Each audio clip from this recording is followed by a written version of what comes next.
बिस्मिल्लाहिर्रहमानिर्रहीम। अस्सलाम वालेकुम व रहमतुल्लाहि व बरकातुहू। आप सबका ताज़ा गल्फ न्यूज़ में स्वागत है, इस्तकबाल है, वेलकम है। आप लोगों से स्पेशल गुजारिश की जाती है, हमारे चैनल को लाइक करें, सब्सक्राइब करें और दूसरों से शेयर। दोस्तों, आज 7 शव्वाल है 1443 हिजरी, 8 मई 2022 बरोज़ इतवार, संडे। अल्हम्दुलिल्लाह दोस्तों, जितना भी अल्लाह का शुक्र अदा करे कम है।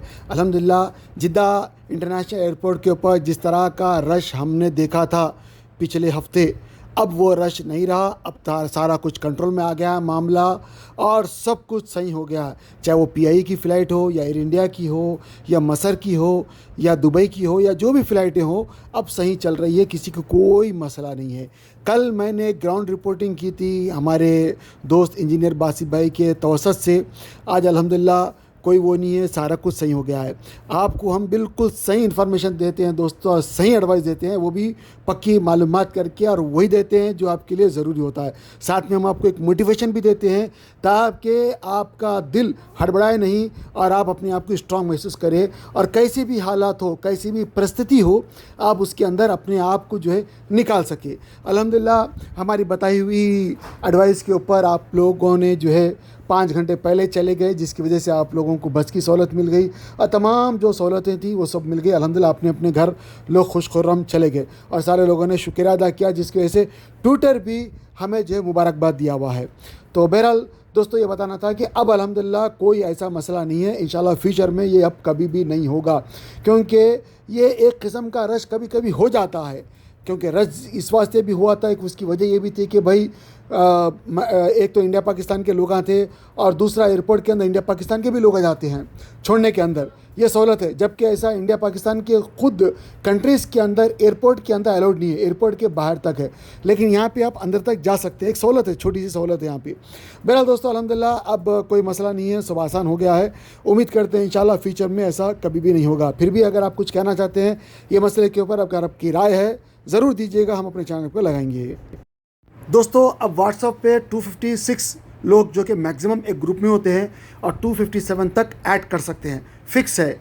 लेकिन अब 512 लोग व्हाट्सएप ग्रुप में ऐड किया जा सकता है, जबकि व्हाट्सएप के साथ साथ और भी कई बहुत सारे जो है ग्रुप्स बने थे। जैसे पहले जो है याहू ग्रुप था, लेकिन इंटरनेट की दुनिया में व्हाट्सएप ने बहुत बड़ा तहलका मचाया और अपने आप को कई बिलियन डॉलर में फेसबुक के हाथों बिकाया भी है और बहुत ज़बरदस्त आमदनी भी किया हुआ है, क्योंकि बहुत सारे सोशल मीडिया इसी से कनेक्टेड है और बहुत सारे लोग इसमें शेयर भी करते हैं। ख़ास तौर से स्कूल में, कॉलेजेस में, टीचर्स का पढ़ाना, तालीम का, जूम का, यहाँ तक कि फैमिली ग्रुप्स भी, जैसा कि याहू ग्रुप्स था, अभी ये जो है व्हाट्सएप ग्रुप हो गया। इतना फेमस है ये, और इसको अब जो है प्राइवेसी इसके अंदर नहीं रही, क्योंकि इसका जो भी है कटा चिट्टा आपको फेसबुक में भी मिलेगा।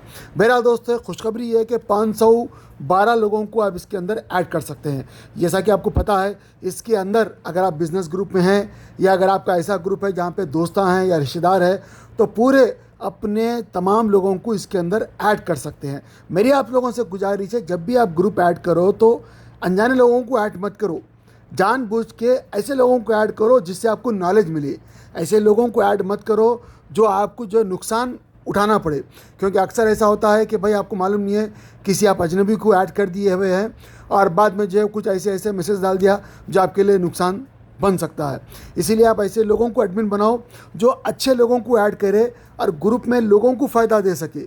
ये भी किस्म का एक कंट्री है, ये भी एक किस्म का आपकी फैमिली है, ये भी एक किस्म का जो है एक यूनिवर्सिटी है, जहाँ पे आप कोशिश करें कि यहाँ पे एक लोगों को अच्छी शिक्षा दे सके, अच्छी तालीम दे सके, अच्छी बातें बता सके। क्योंकि व्हाट्सएप एक फितना है, फितने से कम इसका कोई दर्जा नहीं है। लेकिन आप अगर चला रहे हैं तो आप कोशिश करें जिस ग्रुप में आप है वो ग्रुप कम से कम अच्छा चल सके, लोग वहाँ पे कुछ सीख सके। जिस तरह अगर आप चलाएँगे तो हो सकता है लोग आगे जाके आपकी तारीफ़ करें, हो सकता है लोगों को आपके ज़रिए से फ़ायदा हो। यह बहुत ज़रूरी है दोस्तों, वरना ये एक फितने से कम नहीं है। आपके ऊपर डिपेंड है कि आप कैसे चलाते हैं।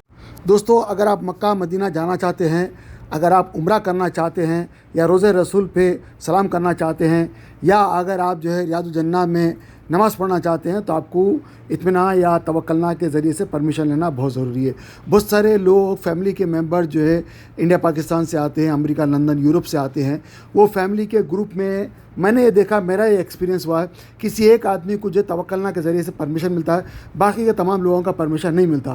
क्योंकि कई लोगों ने मुझे कॉल करके ये बात बताई है, तो मैंने उनको ये बताया कि भाई आप इत्मीनान प्रोग्राम डालें, उसके अंदर आपको जो है मिल जाएगा। इस तरह तमाम लोगों को परमिशन मिल गया। ख़ास तौर से जो बाहर के लोग आते हैं उनको तो पहले परमिशन मिलता है, क्योंकि उनके पास टाइम नहीं रहता। लोकल लोगों को थोड़ा टाइम मिलता है कि भाई आप आराम से जाए, तो बाहर के लोगों को प्रायोरिटी मिलती है। तो इस प्रायोरिटी के बेसिस के ऊपर आप ये सेलेक्ट कर सकते हैं। तो अभी जो मैं आपको बात बता रहा हूँ दोस्तों, अब अगर आप जाना चाहते हैं उम्रे के लिए, या अगर आप जाना चाहते हैं मदीना शरीफ सलाम करने के लिए, या फिर रियादुल जन्ना पे नमाज़ के लिए, तो दोस्तों मैंने आपको पहले ही बताया था, अभी बता रहा हूँ, परमिशन अभी खुल चुका है। परमिशन खुल चुका है, परमिशन लीजिए, जाइए। अभी परमिशन का कोई मसला नहीं है, आराम से सबको परमिशन मिल रहा है। दोस्तों एक बहुत ज़रूरी इन्फॉर्मेशन है, जिन लोगों ने भी कोविड का दूसरा डोज नहीं लिया या पहला डोज नहीं लिया, तो उन सबसे खुसूसी गुजारिश है कि आप अपने बच्चों को ज़रूर ये कोविड का डोज दिला दें। चाहे आपके बच्चे 4 साल के हो या आपके बच्चे 18 साल के नीचे के हो, पहला डोज दूसरा डोज दिला दे। मैं आपको पहले ही बता चुका हूँ कि भाई मैं जो है ईद के एक दिन पहले मैं गया था पुराना एयरपोर्ट जो कि लोकल एयरपोर्ट है, डोमेस्टिक, वहाँ पे मैं गया था, जो कि पूरा ये कोविड सेंटर बना दिए, जहाँ पे ये कोविड के डोसेस दे रहे हैं, डोज 1, डोज 2 और आपका मेगा डोज। मेरी आप लोगों से खुसूसी गुजारिश है दोस्तों, अगर आपके बच्चे नहीं लिए तो फ़ौरन दिला दें, क्योंकि दुनिया के अंदर फिर से मामलात उथल पुथल हो रहे हैं। और चाइना में तो ज़बरदस्त किस्म का ज़बरदस्ती एक लॉकडाउन लगा दिया गया है। कोई भी घर के बाहर भी नहीं निकल सकता, इस किस्म के लॉकडाउन लगे हुए। शहर के बाहर नहीं, मोहल्ले के बाहर नहीं, ख़ुद उनके घर के बाहर भी नहीं निकल सकते हैं। न्यूज़ यहाँ तक ये भी आ रही है कि भाई उनके कुत्ते बिल्लियाँ जो पेट्स है, डॉग्स है, जो भी है, उनको जो है ख़त्म कर दिया जा रहा है, क्योंकि उससे बीमारियाँ फैल रहे हैं। मेरी आप लोगों से खुसूसी गुजारिश है कि आप लोग अपने बच्चों को दिलाएं, ताकि आपके बच्चे महफूज रहे। और दूसरी बात दोस्तों, अगर आप लोग 18 साल की ऊपर है, ख़ास तौर से 18 साल की उम्र के अगर आपके बच्चे हैं, तो ज़रूर उनको जो है ये बूस्टर डोज भी दिला दे, क्योंकि बूस्टर डोज ज़रूरी है। पहला बूस्टर डोज दिलाना जो भी 18 साल के ऊपर है। मैं जैसा कि मैंने आपको बताया कि भाई 50 साल के ऊपर के लोगों के लिए एक किस्म का ऑफ़र बोलो या उनको प्रायोरिटी दे रहे हैं बोलो, क्योंकि 50 साल के ऊपर के लोगों को दूसरा बूस्टर डोज दे रहे हैं। लेकिन उसके लिए ज़रूरी है कि भाई 8 महीने कंप्लीट हो गए हो, क्योंकि जब मैं बच्चों को दिला रहा था, मैं तो देखा उतना रश नहीं था, तो मैं बोला कि भाई मेरे को दे दो, मैं 50 साल का, तो उन्होंने इकामा चेक किया, पूरा चेक करके बोला कि भाई आपका जो पहला बूस्टर डोज लगा है वो, और अभी जो है सिर्फ 3 महीने कंप्लीट हुए हैं। अभी आपको जो है तकरीबन टोटल 8 महीने कंप्लीट होने के लिए 5 महीने गुजरना ज़रूरी है, तब आप जाके जो बूस्टर डोज का दूसरा बूस्टर डोज ले सकते हैं। ये निज़ाम है, निज़ाम के तहत ही आपको मिलेगा और आपको जो है एक मैसेज भी आएगा। तो बहरहाल दोस्तों, मैं अल्हम्दुलिल्लाह मुतमईन हो गया, क्योंकि मेरे को तो फुल इम्यूनाइज दिखा रहा। अब अल्हम्दुलिल्लाह अल्लाह के शुक्र से हमारी पूरी फैमिली जो है फुल इम्यूनाइज दिखा रहा। मेरी आप लोगों से गुजारिश है, अगर आप लोगों ने नहीं लिया, अगर आपकी फैमिली में किसी ने भी नहीं लिया, तो आप लोग ले लें, क्योंकि सऊदी अरब के अंदर निज़ाम अल्हम्दुलिल्लाह सबसे बेहतरीन निज़ाम है। पहले जो है जो डोसेस लोग लेते थे इधर के उधर के, ये वो सारा कुछ, अभी रिसर्च में ये पता चला कि जो लोग सऊदी अरब में जो डोज लिए हैं वो वाकई बेहतरीन डोज है, जिसको सऊदी अरब ने अप्रूव किया हुआ है। क्योंकि चाइना के जो डोज थे वो चाइना के डोज चाइना के अंदर फेल हो चुके हैं, जिसकी वजह से वहाँ पे जो है कोविड फैल गया। ये ऐसी न्यूज़ मैंने देखा हुआ है। तो बहरहाल दोस्तों, आप अगर डोज ले लेते हैं तो आप ही के लिए फ़ायदा है, और यहाँ पे पूरा रिसर्च करके, पूरी तहकीकात करके, पूरी मालूमात करके दे रहे हैं। और जितना यहाँ पे रिसर्च होता है शायद ही किसी जगह दुनिया में होता होगा, क्योंकि जितना रिसर्च के ऊपर यहाँ पे पैसा खर्च करते हैं लोग, एक एक चीज़ के ऊपर, एक एक दवाओं के ऊपर, दवाओं के पीछे लिखा होता है कि ये दवा कब बनी और ये दवा कौन से बैच की है और ये कब एक्सपायर हो रही है। अगर आपको कोई भी आदमी फ्री की भी दवा देता है, अगर एक्सपायर हो गई है तो आप कंप्लेंट कर सकते हैं। इसके लिए आपको जो है CITC बोल के है गवर्नमेंट का, उनको कंप्लेंट करें तो जो भी आदमी दिया हुआ है आपको फ्री की दो या जो भी हो, आप कंप्लेंट करें तो उसके ऊपर केस चल सकता है। आप लोगों से खुसूसी गुजारिश है, जो फेंकने की दवा है वो कभी भी आप लोग मत ले, चाहे फार्मेसी से हो या चाहे दोस्ती में हो, हरगिज़ मत ले, ये आपके लिए बेहतर होगा। ये आपके लिए बता रहा हूँ दोस्तों, क्योंकि अक्सर लोग क्या होता है कि भाई पैसे नहीं है बोल के कोई ना कोई गरीब आदमी है बोल के आपको दे देता, आपको नहीं मालूम वो आदमी दे रहा है, आपकी मदद कर रहा है, लेकिन हकीकत में उसके पास फेंकने की दवा है, लेकिन आपको दे रहा है, आप इस्तेमाल करेंगे आपको नुकसान होगा। तो लिहाजा कभी भी जो है आप लोग ऐसे चीज़ों को फॉलो मत करें, CITC की गाइडलाइंस को फॉलो करें, जो आपको हमेशा हेल्पलाइन की इंफॉर्मेशन देते रहते हैं। तो यहाँ की मिनिस्ट्री को फॉलो करें, वो आपको इंशाल्लाह सही गाइडलाइन देंगे। और ऐसे कभी भी उल्टे सीधे दवाएं मत ले, डॉक्टर जो बताया वो ले, वो आपके लिए बेहतर रहेगा। फिर भी अगर आपके पास कोई क्वेश्चन है ज़रूर आप कमेंट करके पूछ सकते हैं। अस्सलामु अलैकुम वरहमतुल्लाहि वबरकातुहू। कुरान पाक को तजवीद से पढ़ने की अहमियत। कुरान पाक को तजवीद से पढ़ने की अहमियत यह है कि कुरान करीम अल्लाह अज़्ज़ा वजल का कलाम है। उसके हुकूक़ में एक अहम तरीन और अव्वलीन हक़ यह है कि सेहत अल्फाजी ज़रूरी क़वाइद तजवीद की रियायत करते हुए उसकी तिलावत की जाए।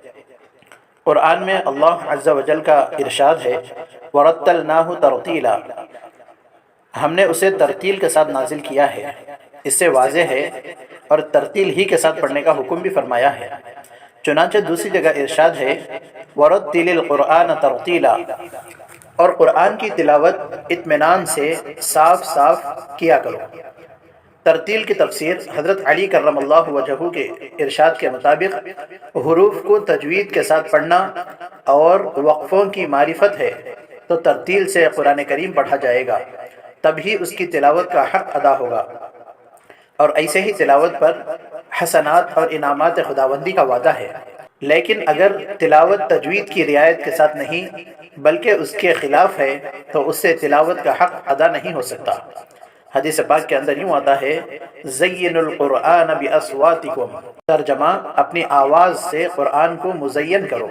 वहस्सिनुल कुरआन बिअस्वातिकुम फ़इन्न सौतल हसन यज़ीदुल कुरआन हुस्नन, अच्छी आवाज़ से कुरान को पढ़ो क्योंकि अच्छी आवाज़ कुरान करीम के हुस्न को बढ़ा देती है।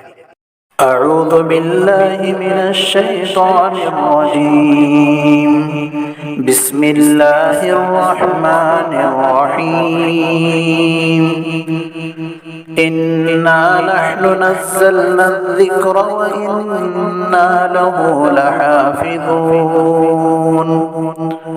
वक़ाल फ़ी मौज़िइन आख़र, वलक़द यस्सरनल क़ुरआन लिज़्ज़िक्रि फ़हल मिन मुद्दकिर। इक़रउल क़ुरआन बिलुहूनिल अरबि व अस्वातिहा, कुरान करीम को अरबी लहजे में पढ़ो। मुहक्किकीन उलमा ने तसरीह फरमाई है कि बगैर तजवीद कुरान पढ़ने वाला मुस्तहिक़ सवाब नहीं। तो कुरान शरीफ को सीख के पढ़ना हर मुसलमान के ऊपर फ़र्ज़ है।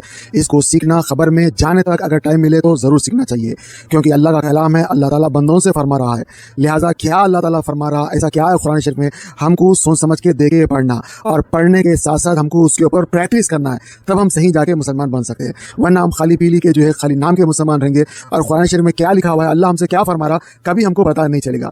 आप जब पढ़ेंगे समझेंगे तो आपको एक मज़ा आएगा। और एक अजीब बात यह है कि जो आदमी जितनी मोहब्बत से पढ़ता है उसको अल्लाह ताला उतने खजाने खोल के दिखा देता है, उतना विजन उसको नसीब होता है। बहुत सारे लोग गरीब रहते हैं लेकिन जब कुरान शरीफ पढ़ते हैं तो अल्लाह ताला उन्हें अमीर कर देता है।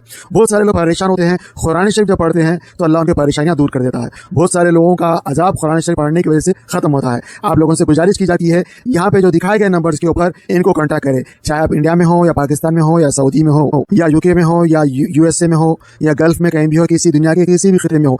आप लोगों से गुजारिश की जाती है कि आप लोग भी अगर पढ़ाना चाह रहे हैं तो मुझे नंबर दे, मैं अपने चैनल के ऊपर फ्री ऑफ कॉस्ट प्रचार करता हूँ। दूसरी बात, अगर कोई पढ़ना चाहता है तो याद रखिए, अगर आप इंडिया के हैं तो इंडिया का नंबर है, पाकिस्तान के है तो पाकिस्तान का नंबर है, UK के है तो UK का नंबर है, गल्फ के है तो गल्फ का नंबर है। किसी से ही पढ़ ले, पर्देदार ख़वातीन भी पढ़ा रही है, मर्द हज़रात भी पढ़ा रहे हैं। आपको पढ़ना है, आप हो या मैं हो, ज़रूर पढ़ना चाहिए, वरना बहुत बड़ी गलती हो जाएगी।